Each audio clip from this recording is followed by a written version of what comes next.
नमस्कार दोस्तों, मैं हूं अंतिमा की ज़िंदगी। स्वागत करती हूं अपने YouTube चैनल में। दोस्तों, आज हम लोग चल रहे हैं बहुत प्यारा सा सोहर गीत सुनाने। कैसे लगेगा कमेंट में ज़रूर लिखना। भरपूर सपोर्ट करना, प्यार आशीर्वाद दुलार देना। ये है उत्तर प्रदेश लोकगीत निशा। तब के दौरान बनकारी हाथ उठा रही हैं, अब की ना उठावत हैं।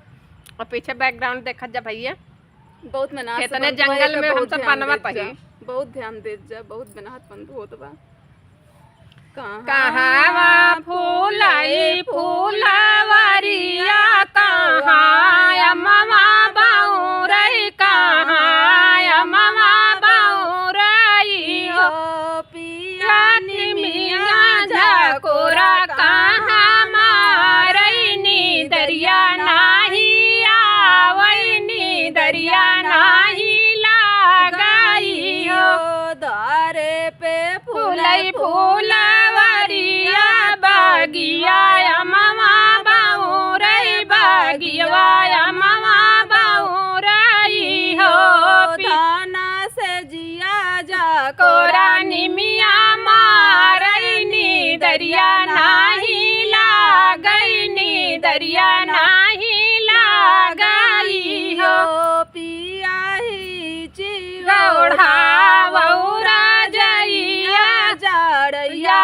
हमारे जड़ैया हमारे लागई हो ई तौरा जइया हमारे बाबा कर अवर से बाबा कर बहुत दम कर हो धना चपटी आवहीर दैया सोवाऊ सुख निदिया, सोवाऊ सुख निदिया हो ई तोरा जइया तोहरे बाबा कर बहुत दम कर, बहुत दम कर हो राजा नहीं चपटब तोरे हीर दैया, नहीं सोबै दिया, नहीं हो सोबै निदिया हो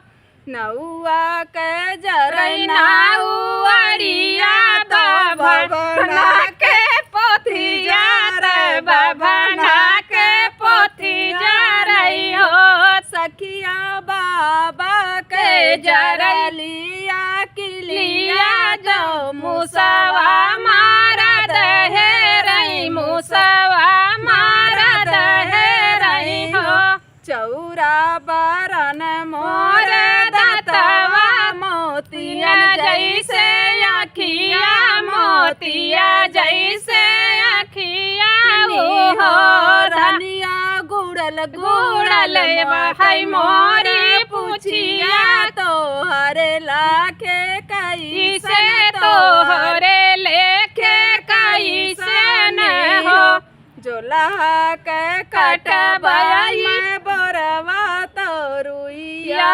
चोराई लौ बैरुइया चोराई लौ बई हो रनिया चढ़ी के लायू चलाया उबे तोहरे लेखे कैसे, तोहरे लेखे कैसे न हो एक महाजे हो एक महीनावा के बीतत दूसरे के लागत, दूसरे के लागती हो बहिने बीती गए नवाए महीनावा तो ललना जनम ली है, ललना जनम ली है हो बनिया के कटबाई बोरवा त गुड़ सोठ चोराऊ बाई, गुड़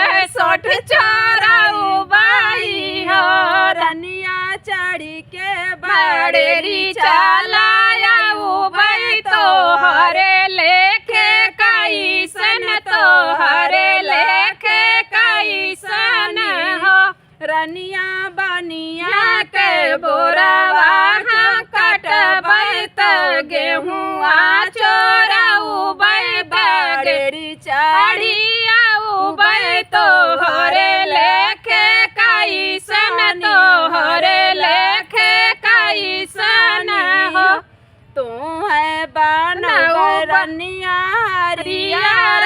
अपने के पुड़िया पुना बिना पुड़िया हो राना गोतिनी के बनाऊ बसोठौरा तो हरे लाखे कैसन तो हरे लेखे कैसन हो।